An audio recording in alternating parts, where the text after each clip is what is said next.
Hey guys, Ken here from the Retro Toys Capades channel in Malaysia.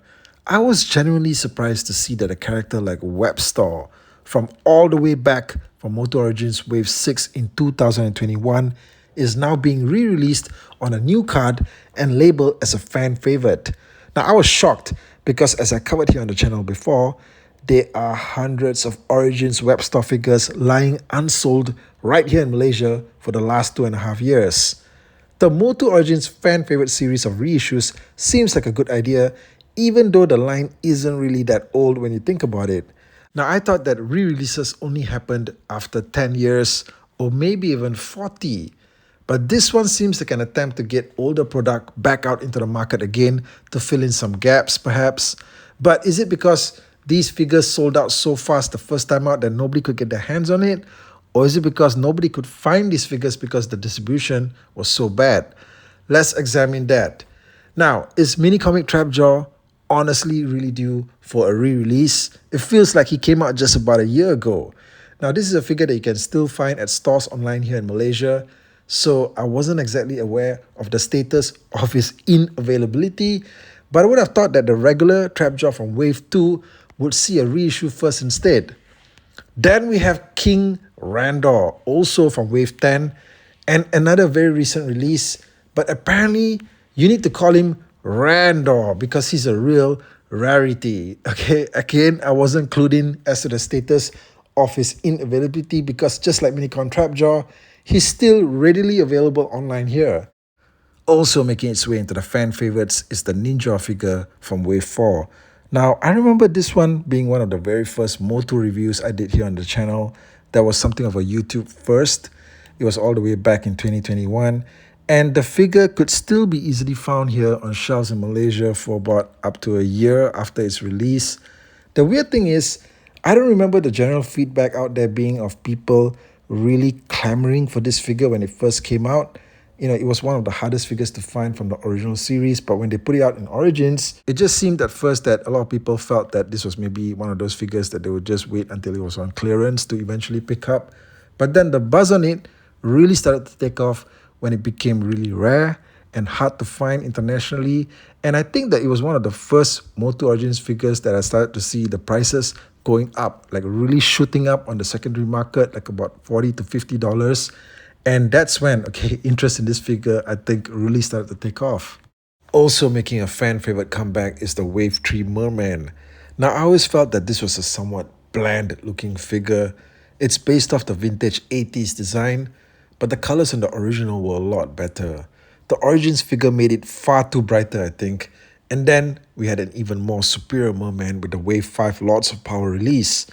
But the Wave 3 version, I think, is the version that a lot of collectors are still missing from their collections, as both Wave 2 and 3 were indeed hard to come by. These waves barely made an appearance here before they completely vanished. Also long sought after by fans is the Wave 3 Shira figure. This one makes sense to me as a fan favorite release, as Shira is a major character. Somehow though, the figure was never as readily available as He-Man and Skeletor, and also she never turned up again as any other figure variation. Now all this has led to pent-up demand, high secondary market prices, and just general anxiety. What's also especially interesting is that the fan favorite Shira figure seems to have a very different paint decor on the figure itself, one that's less bright yellow and more golden, and this has been confirmed as well by longtime channel supporter Berkey Allen. Shout out to Berkey for confirming that the figure does indeed have some updated paint apps. So all this means that when it comes to these fan favorite figures, they have indeed gone back and remanufactured them, and in some cases, there have been some updates as well. I will say that the packaging on these could be a lot more exciting and vibrant than just a small print at the top that says fan favorite. Alright? Okay, then we get down to Webstore, who, as I mentioned at the start of this video, is also being re-released as a fan favorite and is in fact the focal point of this video.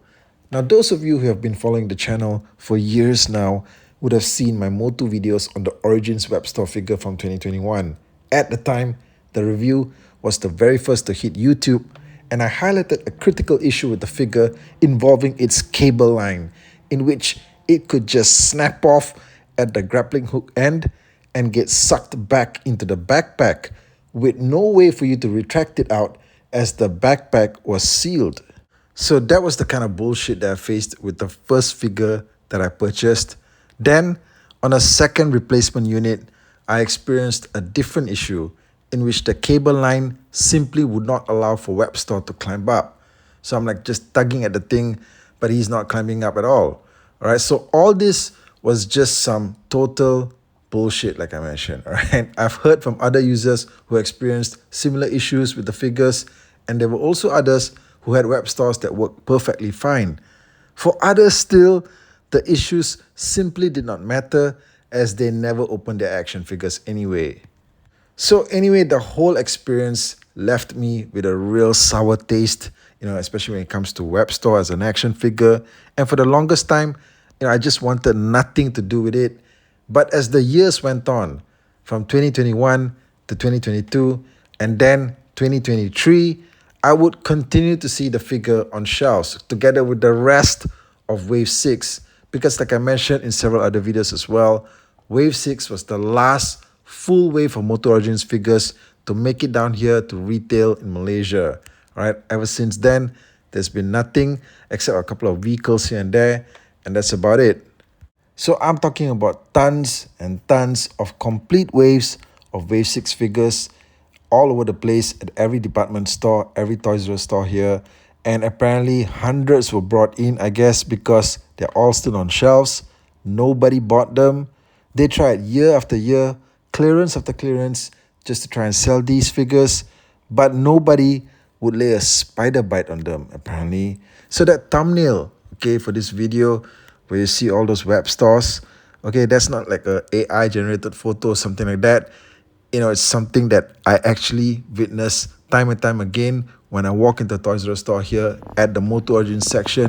This is what I see, just rows and rows of web store figures. Okay, this is real. This is not a dream sequence from Total Recall. Okay, this is actually what it is. All right, so when I see these many web store figures just lying around in practically mint condition, okay, nobody's even touched these figures except for me apparently, just to make the video. Right? So when I see these things and I start to see this figure being remanufactured for a fan favorite release, I gotta ask myself, okay, what is the deal here? All right, how come this figure gets a second chance but there's so many of them left, okay, unsold right here? So is it a distribution issue? You tell me, guys. Now I've heard stories like in America, somehow they receive like a glut of the Wave 7 figures. All right, we got Wave 6, they got Wave 7. So like just dozens of those Jitsu and Buzz-Off figures just sticking around on the packs, unsold for almost 2.5 years. Are you saying that there's some countries out there that want these figures that never got them because all the stock was in America? So is Mattel supposed to be reissuing them as fan favorites? Can you imagine that? And also, those deluxe Snout Spot and Leech figures, I heard there's hundreds of them still on the packs there in America. Those figures never made it down here to Malaysia, and it's been over 2 years of release. But over in the United States, from what I'm hearing, there's enough of those Snout Spot figures to fill up that elephant graveyard in The Lion King. So when it comes to these fan favorite re-releases, some of them are justified, I feel, because when it comes to those earlier waves, there was apparently an issue. I don't know, maybe they didn't just manufacture enough of them. Okay, until today, I've not heard of some department store like, way out there in the Maldives or something that suddenly turned out to have like 1,000 Shira figures. So obviously, they didn't manufacture enough of those earlier waves, but not when it comes to stuff like Webstore. Okay, that's just freaking ridiculous. There's just hundreds of him here in Malaysia, but they went back and manufactured him again, put him on a new cart. Did they also fix those defects? Okay, they are covered in my videos. Okay, is this figure functioning better? I mean, the backpack is still sealed up, obviously, but did they make the cable line less likely to break off? Point is, did they fix the quality control issues if they went back and remanufactured him again? Okay, otherwise, there's just no point. Okay, just come on down here and get all this excess stock that nobody wants. Okay, right now, it's at 50% off. Okay, the lowest a MOTU Origins figure has ever been. But I keep hearing that in some other countries, people are paying upwards of US $100 just to get this Webstore figure. Okay, so you tell me what's going on, all right? Distribution has always been a problem affecting the MOTU Origins brand. It's been that way right from the beginning. Even though this is a line meant for commercial retail, it should be something that should just be easily attainable by people out there who walk into a department store. But for some reason, things got screwed up. This is a clear example of it when we see figures from 2.5 years ago still there, okay, with the distributors still trying to find a way to clear them off when it's obvious that nobody wants these figures. Nobody but a handful of hardcore MOTU fans here. And oh, by the way, that Stinkor figure that's also in Wave 6, I'm guessing that he's going to be the next fan favorite re-release, because if you guys couldn't get hold of Webstore, then what about Stinkor, right? Stinkor's probably next in the line. And by the way, there's hundreds of him here in Malaysia as well, alongside Webstore. Okay, so just look into the whole distribution of all these figures. These problems can be solved. I can't believe you actually went back and remanufactured a figure that has been lying around here for the past 2.5 years. Okay, but that's what's happened. Webstore's back. He didn't need to, but he's back. All right, guys, anyway, that's the video. Thanks for checking it out. Subscribe to the channel if you haven't already. Join up as a channel member and get access to membership perks. And stay tuned for my next video. Take care out there.